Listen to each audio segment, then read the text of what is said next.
scores majestically. Oh my word! Fabulous! Oh, what a strike that is. Simply spectacular. Oh, it's an absolute beauty, isn't it? The best goal of the night. It all starts here.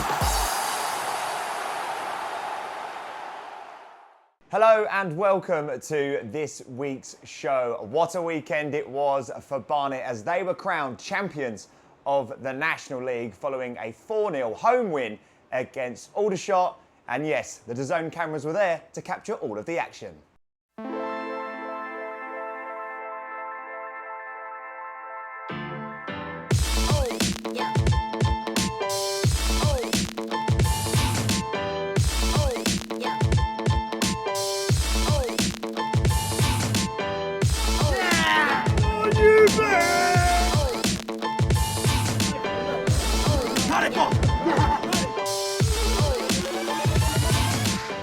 Can't explain it in words, man. You just gotta be it, you gotta feel it yourself, it's amazing.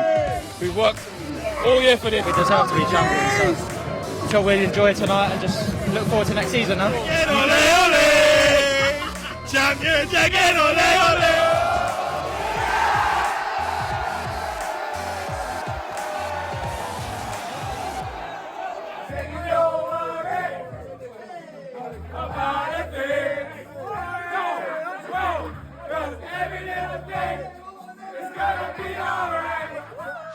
Fantastic seasons and many congratulations to Dean Brennan and his Barnet side. And as you can see today, Aaron McLean is repping a retro Barnet shirt. I must say, mate, it looks pretty good on you. Listen, most things do. So I don't know why you're so surprised. Dean Brennan, we've spoken to him throughout the season.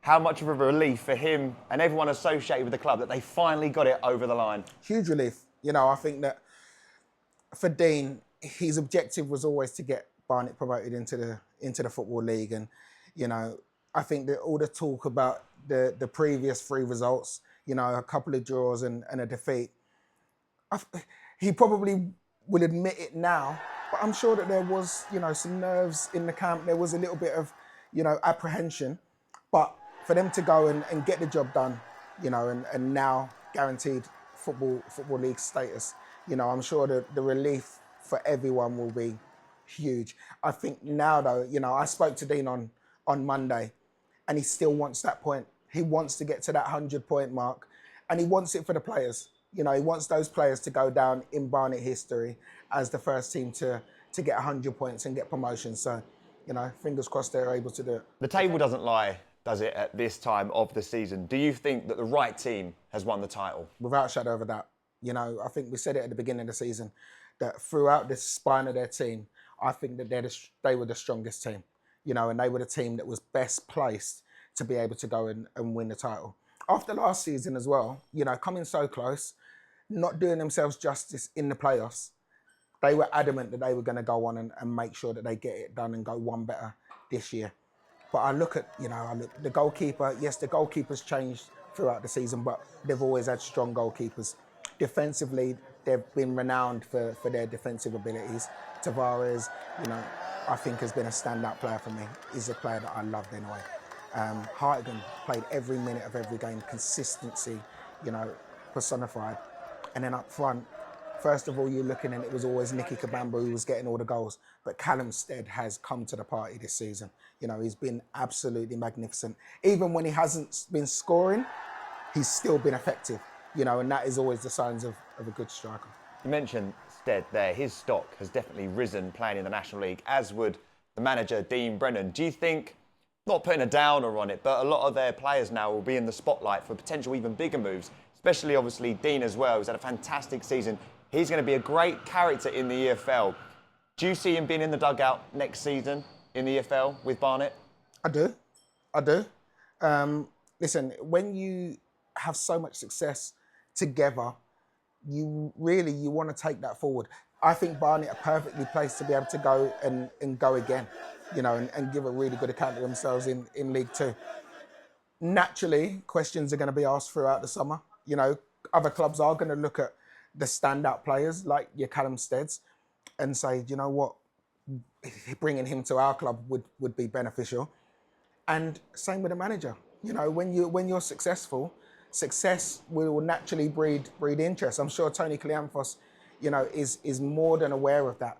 But personally, I'd love to see them all stay. I'd love to see them as a club continue to grow and, start to progress through the Football League. Yeah, I'm sure there were plenty sore heads at the weekend from the B supporters, but we have been monitoring online what people have been saying, and Dave Merker said he's been a B for 40 years, and we are in the best place we've been in that time, on and off the pitch. Dean came in at our lowest and has galvanised a club and community.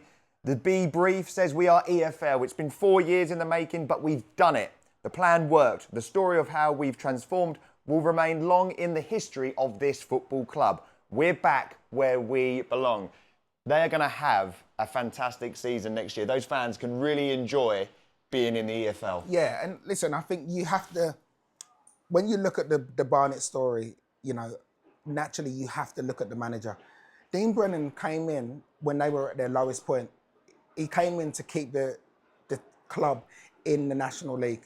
And the progression, the recruitment, the progression, his coaching staff as well. Connor's done a magnificent job.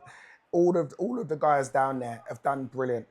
In the summer, Tony Kleanthos invested. He spent over £1 million on making sure that they've got the new dressing rooms, making sure that the pitch is playable to the standard that Dean Brennan needs it to be. So as a collective, the club's in a great place. And now it's just about moving forward, and they've got Football League to look forward to. And I just hope next season, listen, the fans go and celebrate it. Go and turn out in your numbers and go and support them boys, because now that you're on this wave, you have to keep riding it. Absolutely. It's going to be very interesting to see how they get on next season. Right, it is the time in the show where Aaron picks his top 3 goals from the weekend. As a top striker yourself, what have you gone for? Well, my first one, I've gone for Lewis Simper. And this one, purely for the technique on the strike. Once he cuts inside, to control this strike on the volley, keeps it low and hard, it almost wrong foots the keeper initially, but ends up in the back of the net. I think that's a fantastic technique and a fantastic goal. In at number 2? Number 2, I have to give it to Tyrese Shade. This one here is just all about him, his power and accuracy. Cuts inside and rifles it into that top right-hand corner. Fantastic strike, very McLean-esque, and that gets number 2 this week. And number 1? Number 1 has to go to McGurkin. On the corner of the box, he has the audacity to just lob it over the goalkeeper into the back of the net. I love players that have the audacity to lob goalkeepers, so he gets my number 1 this week. Some great goals picked there by Aaron. Right, coming up after the break, we look back on what was an incredible night of football at Meadow Park as the race for promotion through the playoffs in the north and south hots up. A bit like this weather.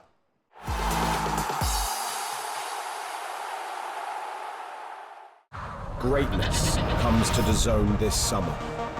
The world's best players will be summoned together to decide the greatest club on earth. Vinicius, great chance to score. Goats will battle Wonder Kids. Fire will meet ice. From Boca to Bayern, PSG to Palmeiras, 32 clubs from across the globe will compete to be crowned Rodrigo, what a strike that was. world champion. And this summer, Haaland won't be watching from home, but you can, on Dazn. In every country in the world. FIFA Club World Cup. Watch on Dazn from the 14th of June. Dazn is the global home of women's football. Let's go! Bringing you the best live games. On my team. With the biggest stars battling it out in the biggest competitions. Cue the chaos. First blood in the title decider. Would you believe it? Goodness me. Witness every season-defining moment. The stuff of champions. Live and on demand. Only on Dazn. Hey, listen up. Let's have it. We know you've always got your eye on the prize, the championship belt. And why wouldn't you? You're a finely tuned, well-oiled boxing watching machine, capable of consuming over 150 fights on Dazn every year. We've gone big, we've gone global. Chanting through combinations, comebacks, and non-stop knockouts. Where are you? With big fights every week, you're the best in the world. So go on, get that belt. Champ, Dazn, undisputed.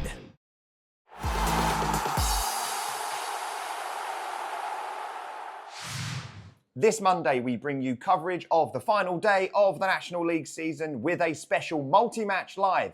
You can see how the playoff and relegation drama unfolds. Join myself and Erin alongside Will Grigg and Sam Collier from 2:45, live only on Dazn, the home of the National League.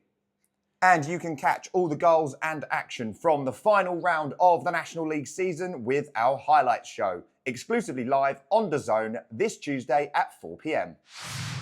Welcome back. As you can see, Erin has decided to swap his Barnet shirt for another lovely polo as we move on and talk about the North and South Eliminators. There's only one place to start, and that's Boreham Wood versus Dorking. 7-goal thriller. Erin, this game had absolutely everything. Own goal, red card. The guy scoring the own goal scores the winner. Scenes everywhere. 3-1 up, now 4-3 down. How do you sum that up? Well, it just summed up the National League South this year. You know, if there was ever a league where you were going to get entertainment, it was the National League South. Everyone billed it as the best league in the world. Not for the quality, but for entertainment value. And that game was no different. It lived up to the expectations. And listen, unfortunately, someone has to be on the receiving end of that result. And unlucky for Mark White and his Dorking side, who have been outstanding this year. But full credit to Luke Goward, who, bearing in mind, went in there late, you know, had left the club at the end of last season, comes and works here with us, you know, for a few weeks, clearly had enough of me, and goes back to Boreham Wood, and then now gets them into the playoffs, and it's still in with a shout of getting promotion. You know, fantastic job that he's done down there. The Jimmy Newitt red card was obviously the big turning point. Dorking were 3-1 up, 7 minutes to go.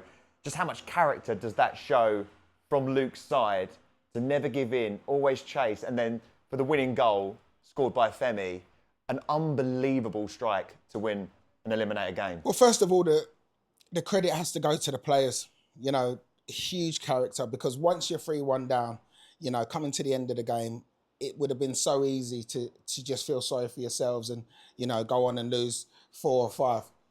They didn't. They continued to dig in. Brilliant goal to get them back to 3-2. And then they really started to believe.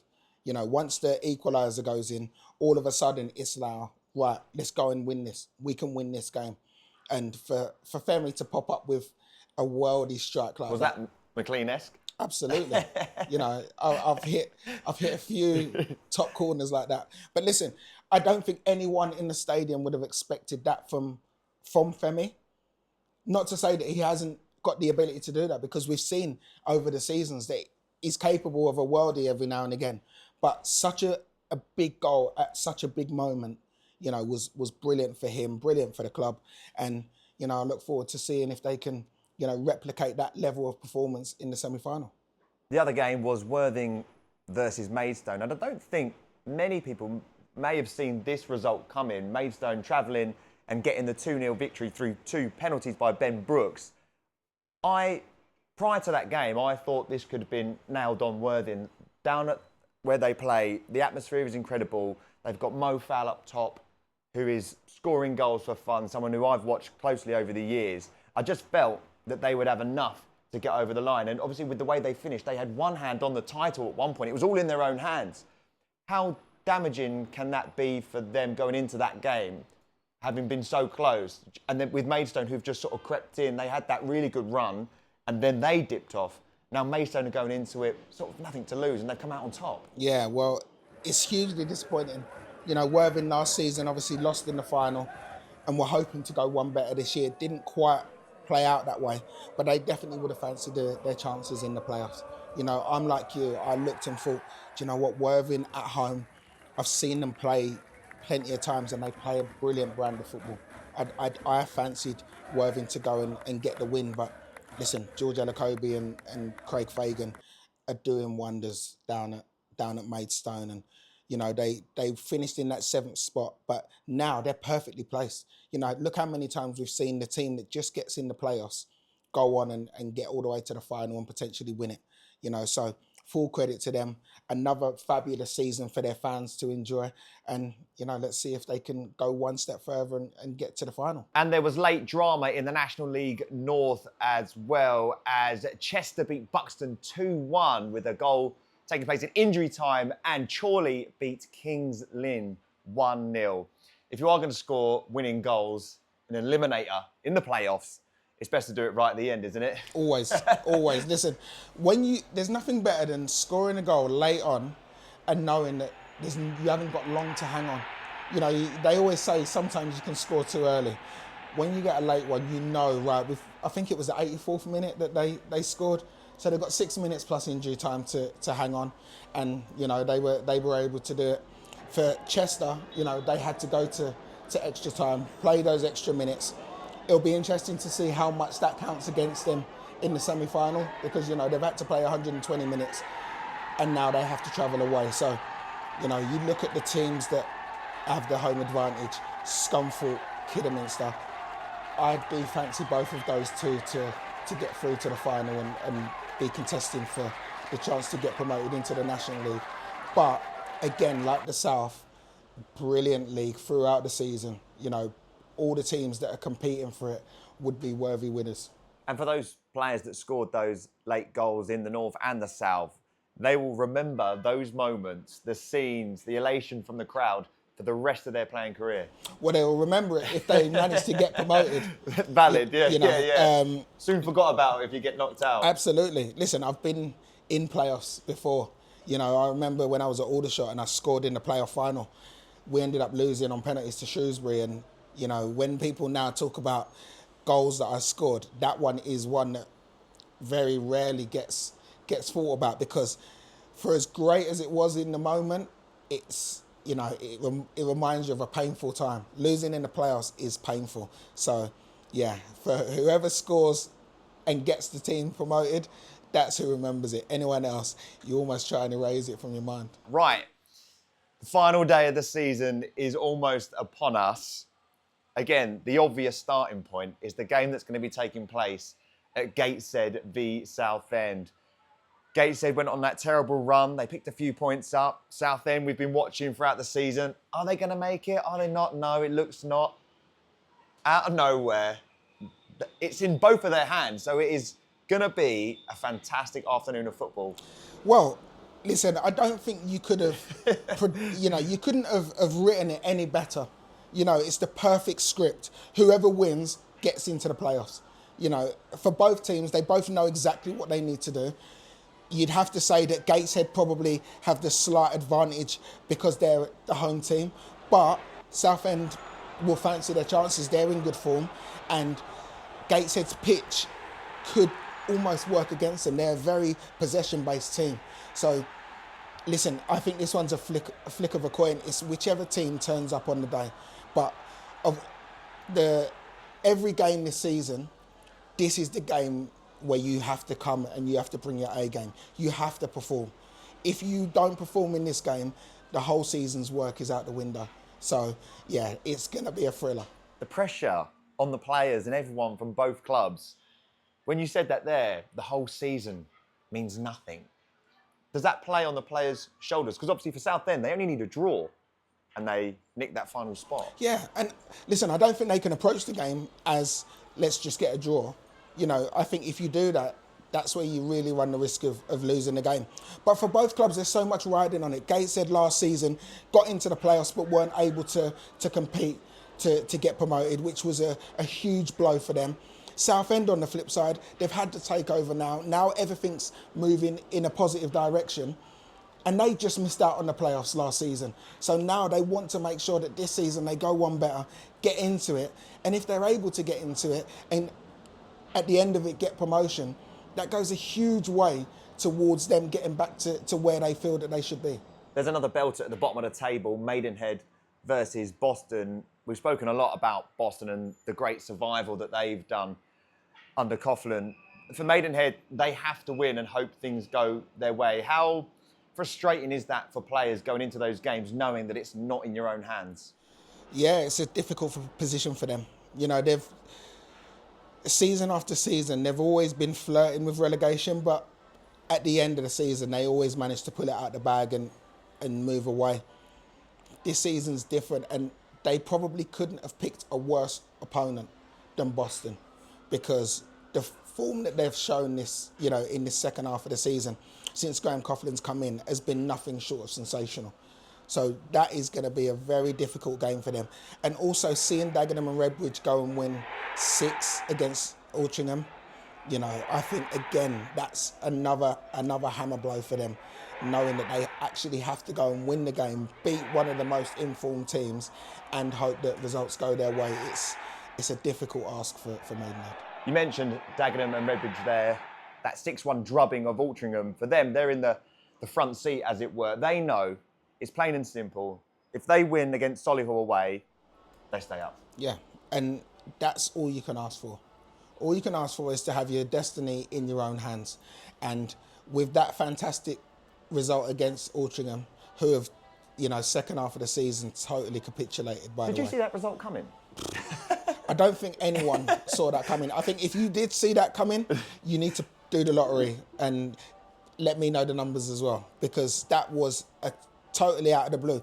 But it showed that they can do it. You know, Altrincham are no mugs. Make no mistake. I know they're not in the best of form, but they are no mugs. So to go and be able to put 6 past them and win the game so convincingly, they've shown that they can do it. They now need to replicate that. They need to show that same energy, that same desire, that same determination to want to go and win the game. And if they do that, they preserve their National League status. Yeah, but if they do slip up against Solihull, Wealdstone will be right on their heels. Despite the 3-0 defeat against Southend United, they know that they have to win and hope that Dagenham don't, in order for them to stay in the division. How much of a tough ask is that for them, considering the season they've had? Well, they just need to focus on their job first and foremost, and that's winning the game. You know, yes, you're hoping that Solihull can do you a favour and get a result, whether it's a point or taking all 3. But you have to just make sure that you take care of business. For all of those teams, they all know that they have to win. It's a must win. You know, Dagenham can't afford to just get a point, because all it needs is for one of the others to get a win, and then they're down. So it's crystal clear. Win the game, and what will be, will be. But as you said before, the league table doesn't lie. And if you're in that bottom 4 come the end of the season, you're there because you deserve to be there. Yeah, I'm really looking forward to seeing how the final day pans out, because no doubt the fans will have the radios on, listening to the scores, or nowadays it's more tablets and phones, isn't it? Well, they'll have the Zone app on their phones. Whilst at the game, watching multi-match live, of course. Before we wrap up, just a few predictions from yourself. That Southend Gateshead game, who do you see nicking that final spot? And overall, who do you think we will see live on the Zone in the playoff final? Well, I've got to say, I think Southend win the game. I think Southend will be in the playoffs. As for who wins the playoffs, it's so difficult. You know, Rochdale have just come into a really good patch. You know, I think they've won 4 out of their last 5 and done it just at the right time. Oldham, you can't write off because they're such a strong club historically. York have been probably the next best team in the division throughout. Forest Green are now coming into their own, so it really is. It's so difficult to call. If you're forcing me to give you an answer, I am forcing you. I'm gonna go with York, and I'm going with York because of Ollie Pearce. I think Ollie Pearce, the season that he's had, it would be fitting for his goals to mean something at the end of the season and to take York up.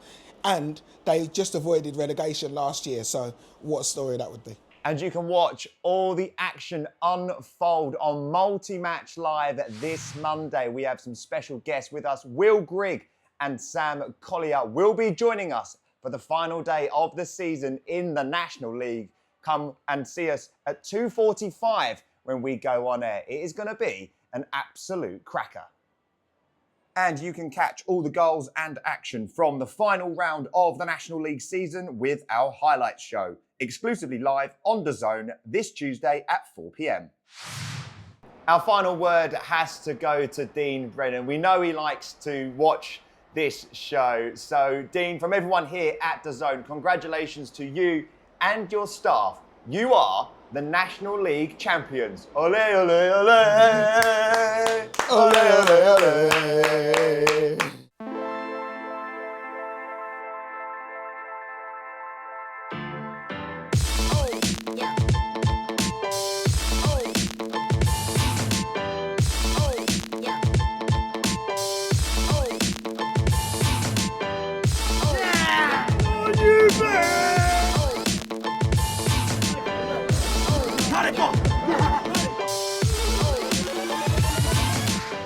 Can't explain it in words, man. You just gotta be here, you gotta feel it yourself, it's amazing.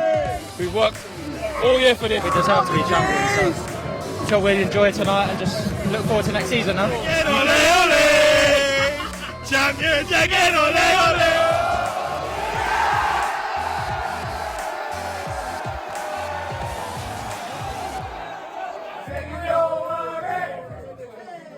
Come on!